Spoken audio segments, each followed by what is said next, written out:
Hey guys, what's up? Welcome back. This is going to be part 2 of my Farrier Rasp blade, which is the knife that I call my camp chef. I did a part 1. I know it's been a while. I've been busy with other stuff, and now I've got some time in the shop, so I want to do this video and get this knife finished up. I left, at the end of the first video, I said if anybody wanted to see me finish it up, just leave a comment, and a couple people said that they'd like to see it. So basically this is where we left off with the knife at the end of the first part. It's pretty much just rough forged out right now. I did do a little bit of profiling on the blade edge. So basically what's going to happen is I'm going to do some more grinding because this has already been hardened, it's already been tempered. I'm going to do some grinding on the bevels to bring the edge in just a little bit. A little bit of finishing up work on the handle and some of these spaces in here. And then we're going to drill the holes and get the scales glued on.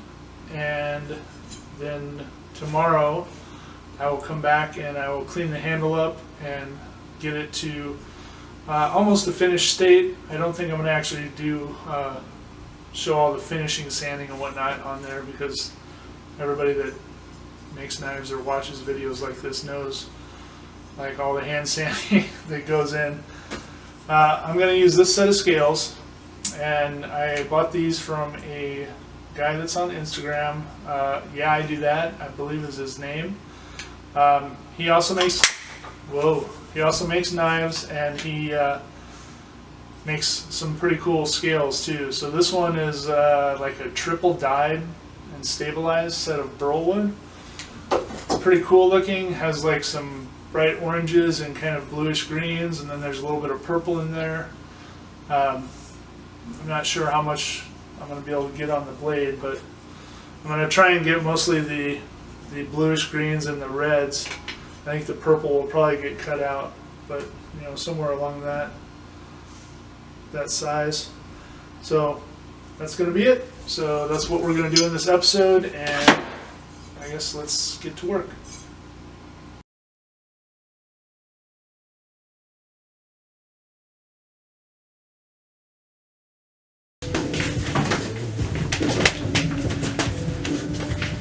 Alright, so I'm going to grind the bevels in, both sides, just a rough grind.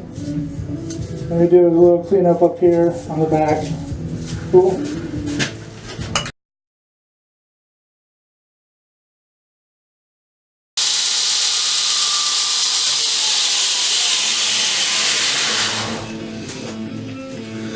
Okay, so I got pretty much the rough grind in on the bevel. It's down to pretty thin. I don't want to take it too much thinner because I'll wait till I get the handle finished.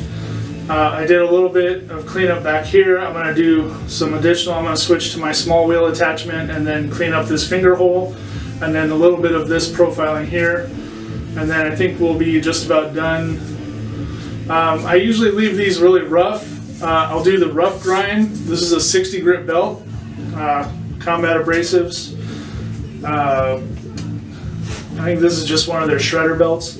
I'll do that for the initial grind. And then I'll switch over to a one of the finishing wheels, which is basically like a Scotch-Brite pad, and I'll do that over the entire surface of the whole blade, blade and handle and everything, and I'll clean that up, and then it'll start to expose some of the triangles, so you'll get that nice pattern, and then on this side you'll get the lines, but all the top edges will get kind of a sort of a rustic kind of polished look. So let me switch over to the small wheel attachment, and then we'll work on the rest of this profiling.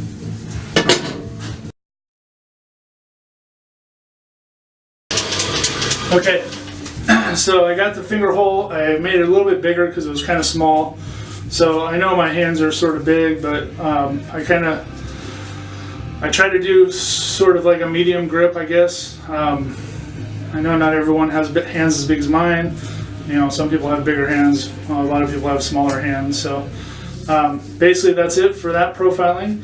So now I switched over to the Scotch-Brite wheel, and what I'm going to do is just clean up the entire blade and get it ready, and then from there we'll go and we'll drill the holes for the handles. All right. Okay, so the camera cut off, but I kind of tried to watch the clip a little bit. I think it showed pretty much everything I wanted to show. So basically this is where we're at right now. I switched over in the video, I switched over to a more aggressive finishing belt, the Scotch-Brite, just basically a little bit harsher. I went from a gray belt to a brown belt, those of you that are familiar with it. This knife is pretty much where I want it to be as far as the blade finish. I have the bevel ground down fairly thin. It's not quite an edge yet, but I mean, I'll put the edge on there after I do the handle. I did some reprofiling here of the finger hole, and then a little bit on here. I don't want to really do too much because once I go back and I grind on the handle, I'll redo, you know, the tang and everything will be included in that, so it'll all be nice. But that's pretty much where we're at now. So what I'm going to do now is I'm going to start to drill some holes in here and then get the wood block set up and ready to glue. Alright? This might end up being a long video. I'm just thinking about like all the steps that are left. Anyway, so we'll get set up over on the mill and then we'll start drilling the holes. Okay. So I have the knife set up here in the mill. This is just over I think it's the next size up from my 1/8 inch because I'm going to be using 1/8 inch pins. So I'm basically going to go through and I think I'm going to do 3 to 4 holes and then another 3 holes. So probably be like 6 smaller pins on this, maybe 7, we'll see. So I'm basically going to just do this all in fast motion. Everybody knows how to drill. This is a carbide bit, so that's why I'm able to use it on the mill, and hopefully it doesn't break. I actually have broken them before, so we'll see. Anyway, let's get going.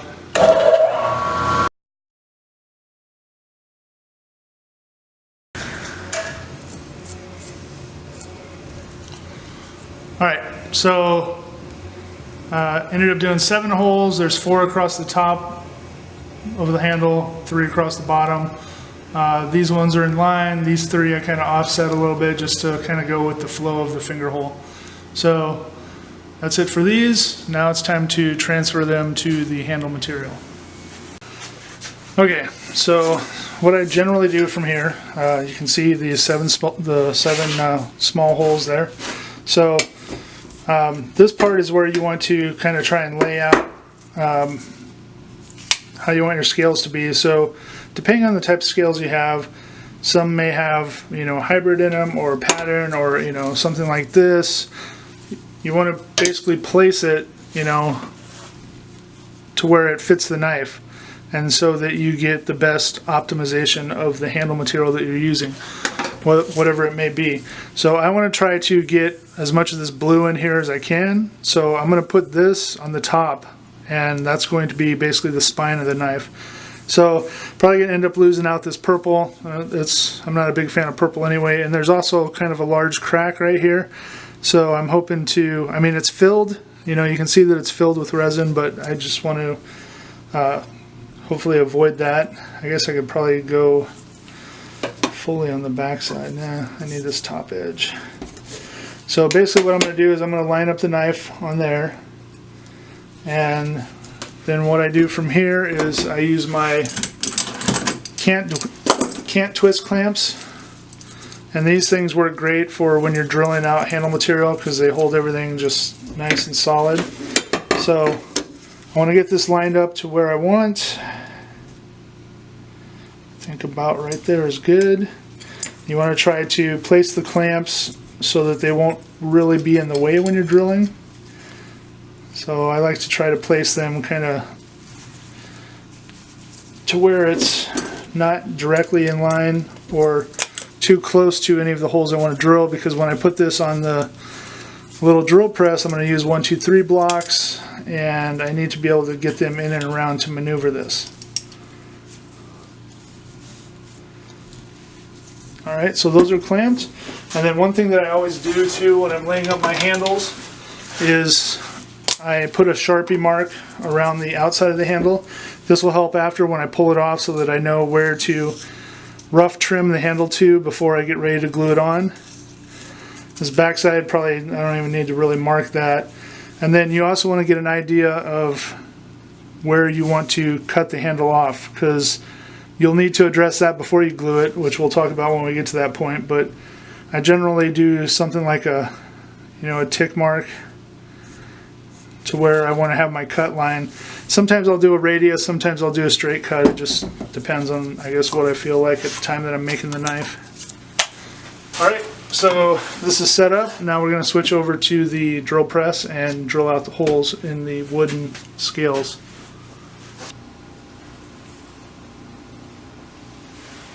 Okay, so now we're set up at the drill press. This is a number 30 drill bit, which is, I think it's slightly larger than an 1/8 inch. I want to say, what is it? I don't know. I got a drill chart here, but I can't find it. 2930. Yeah, 30 is a 0.128, so an 1/8 inch is 0.125. So it's just barely bigger than an 1/8 inch. And it works out great for 1/8 inch pins, because a lot of times, at least the pins that I get, they don't seem like they're exactly an 1/8 inch. So then you have a hard time squeezing them when you're gluing your handle up and you're trying to put them in there. They're a little bit more difficult. So when you're drilling holes in your handle, you can oversize them. It's better to oversize them. That way you're not getting into any trouble when you're actually gluing up your handle as far as putting it together. You don't want to be trying to get a pin in here and then find out that it doesn't fit, and then you have wet epoxy that's drying, and you just don't want to get in that situation. So I'm going to go ahead and drill these out real quick. Again, this will all be fast motion. Everybody knows how to drill. Okay, that's all drilled. So another thing that you want to keep in mind as far as a safety factor is I generally always wait until the very last thing to put an edge on my blades. You don't want to be working with a blade that has an edge on it already, because then you have, you increase the chance of cutting yourself or hurting yourself. When you're drilling, especially, and you're drilling on handles or metal, like anything can grab, right? So you want to watch out for this helicoptering. So if this were to catch and swing, you definitely don't want the sharp side of it facing towards you, and you want to try to keep your hands on this side. And then also, depending on the size of what you're doing, this knife is big enough that if it did catch, it's going to hit the back, so it's not going to spin fully around. But if they do swing and catch, that's a good way to break a drill bit, if it's a smaller drill bit. If it does spin, you definitely don't want to be in the line of it when it's spinning. So just something to protect yourself and work safely, just remember that. Alright, let's go back and we'll get ready to trim this block up. Okay, so we got the holes drilled, got the handle match drilled. So from this point, basically what you want to do is, I'm going to be using stainless steel pins on this one, which I've already pre-cut to size. So I'm going to just do a really rough cut on the bandsaw to this shape and leave maybe, anywhere from an 1/8 inch to a 1/4 inch kind of around this, because that'll all get shaped up on the 2x72 after the glue dries. So when you're doing this, you want to throw, at least a couple of these pins in here. I mean, you don't have to do all of them. If you have a set of scales where you're only doing 3 pins, then 3 pins isn't that big of a deal. I don't think that I need to throw all 7 in here. I'll put in 4. That should be plenty. But so with that size 30 drill bit, you see how these fit in real easy. They're snug, but I can still slide them in and out pretty easily, so I'm not going to be struggling with it once I try to go do the glue up. So I'm going to cut this out real quick on the bandsaw. I'm not going to film that. I'll be right back. Okay, so I'm back. I have it rough cut out. Slide this on here real quick just to see basically how close I usually trim it. So there's a little bit all the way around. I don't want to put it too tight, because depending also on how big you make your holes in the tang, you could have just a slight bit of slop in here. So you want to make sure you have more than enough to cover all the way to the edge of the tang for the handle when you glue it on. Alright, so now the next thing that we're going to need to do is we're going to need to take care of this front edge. So This is where you want to do the shaping, sanding, and basically once you glue this on, you're not really going to be able to work on this too much. It depends on the knife you're doing. If it's a rougher knife, then you could probably still sand it. Like this one, it's not a polished or a mirror finish. So if I needed to sand the forward edge of this, it's probably not going to do anything to this finish because it's a file. It's already like a very rustic finish. And I don't think sandpaper is really going to do a whole lot to this. So in this case, it's not super important, but when you're doing other knives, you need to make sure that you address this forward edge of your scales before gluing it on. So I'm going to go ahead and clean this up just a little bit. You can see my little tick mark on there, so I'll probably put just a slight curve in this, and then that'll be the forward edge of my handles, and then we'll be ready to glue them on. Alright, so I'm going to go sand this a little bit and then I'll be back.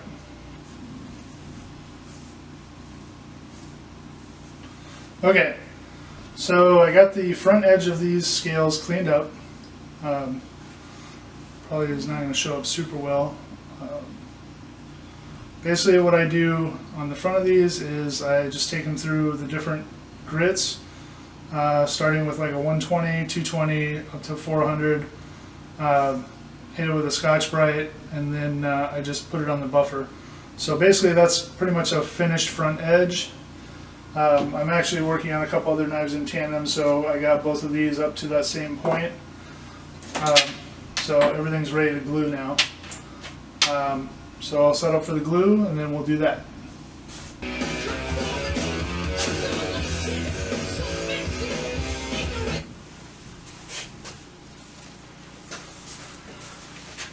Okay, so this is my setup for when I'm doing my glue up.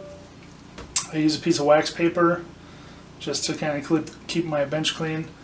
I have Q-tips and alcohol. This is to clean when you put the handle on, and then you have this little edge here. Sometimes you get a little glue squeeze out.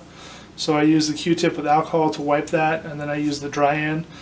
And I make sure to only do a single swipe, because if you wipe it, you get epoxy on there, and you go to wipe it again, you're just going to spread epoxy around. So I try to be very careful as far as wiping to get the epoxy on one swipe, and then use the other end of the Q-tip for the other swipe. I try to lay everything out together, so I got these scales, this knife, these scales, this knife, pins. I have my G-Flex, I got my cup here, I got the mixing. I tend to have a paper towel that I put some alcohol on, so that as I'm putting the handles together, if I get epoxy on my gloves, I wipe it off on the alcohol towel, not to keep touching. You know, you don't want to touch your blade, you know, if you're maneuvering the knife around, you know, clamping the handles on, and then touch the blade with epoxy on your glove and then leave there. I mean, a lot of guys will tape up the blades to prevent that from happening. I don't generally do that. I just try to be careful with it. You want to have your clamps ready. So generally I generally use about 3 clamps per knife. You know, one at the top, one at the bottom, one in the middle, as far as like, you know, front to back. So you want to have your clamps ready, because you don't want to be trying to sitting there opening clamps and holding a knife and all that. So get everything ready, and then we'll go. So I have all my clamps ready here. We'll go ahead and grab some gloves, and then this will probably just be fast motion. So here we go.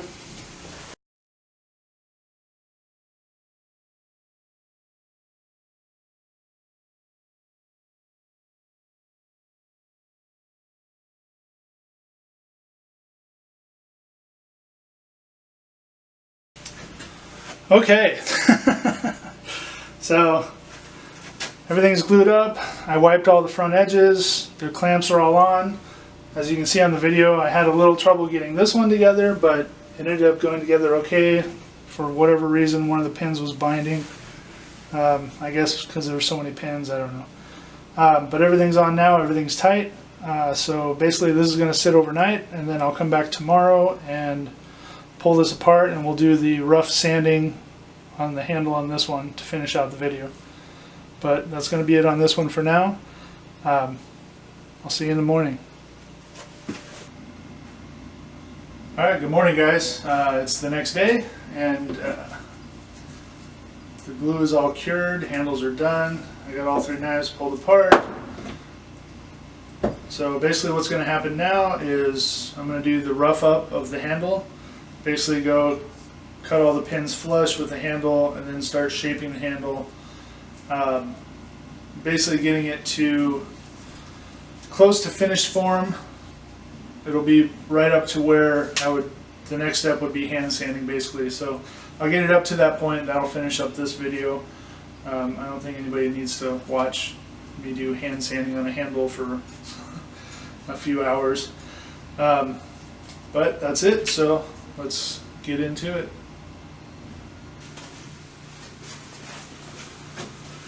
Alright, here we go. Alright, all the pins are cut off flush, so now I'm going to go to the 2x72, start shaping this up, taking off all the excess, cleaning up all the glue, getting it down to the tang. Switch over the camera.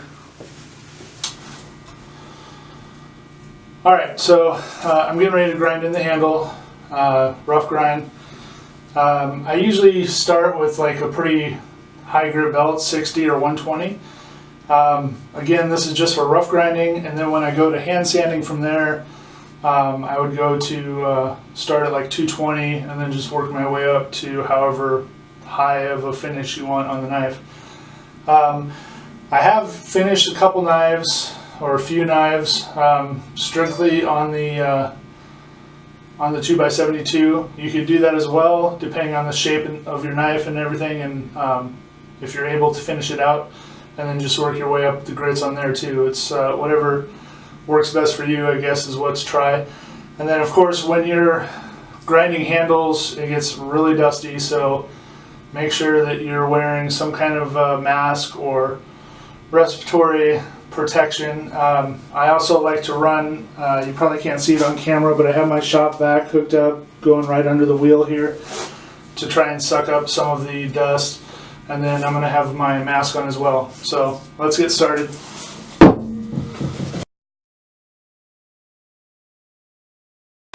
Okay.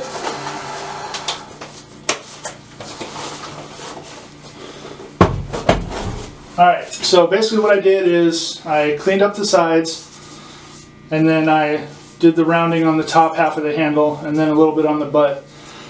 So now I'm going to need to switch over to my small wheel attachment, and then I will do the same thing on the inside. But you can see how it can come through pretty quickly. This handle for the top side is pretty much done now, to the point where I'd be ready for hand sanding. So I'm going to switch over to my small wheel, and then we'll go from there. Alright guys, I switched over to my small wheel attachment, so now we'll take care of the inside pieces and then do the final little shaping and profiling on the inside of this handle, and then we will be done. Alright, let's go.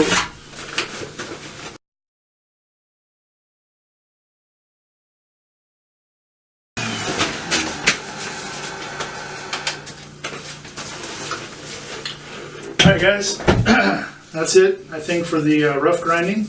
So I'll get this cleaned up and we'll move the camera out of the grinding room. Alright guys, well this is going to wrap up this episode. And I have my knives here. These are all rough finished. They just look colorful because I wiped them down with WD-40. I always like to do that on the blades just to keep oil on them and prevent any rust from getting on there. But I wiped down the whole thing. So that's basically a rough finished knife, rough finished sanded handle, and then of course I'll go through and hand sand and then make it very nice, and then eventually do a polish. And then I got these other two that I was working. One thing that you want to try to do, I guess, is rather than making one knife at a time and doing one step and then one step and one step, if you can do a few knives in parallel, then it will increase your productivity and your efficiency. I I mean, if you only have time to do one knife, that's fine. When I work, I generally try to do things in batches so that I could at least get a few knives done, and it will increase your overall, I guess, earnings. You know, if you spend a little bit extra doing, you know, 2 more knives, another 20 minutes or 30 minutes each step, let's say, rather than spending an hour on each step, and then on the next knife you spend an hour on each step. When you have your equipment set up and your things set up to do everything in line, it's easier just to run through 2 or 3 knives or 5, or, you know, some guys are on the level where they're doing batches of 10 or, you know, 15, even 20 knives. I'm not at that level yet. You know, I just hit my 50th knife, which was just sold, so that's it. But I want to say thank you for watching, thank you for following my channel.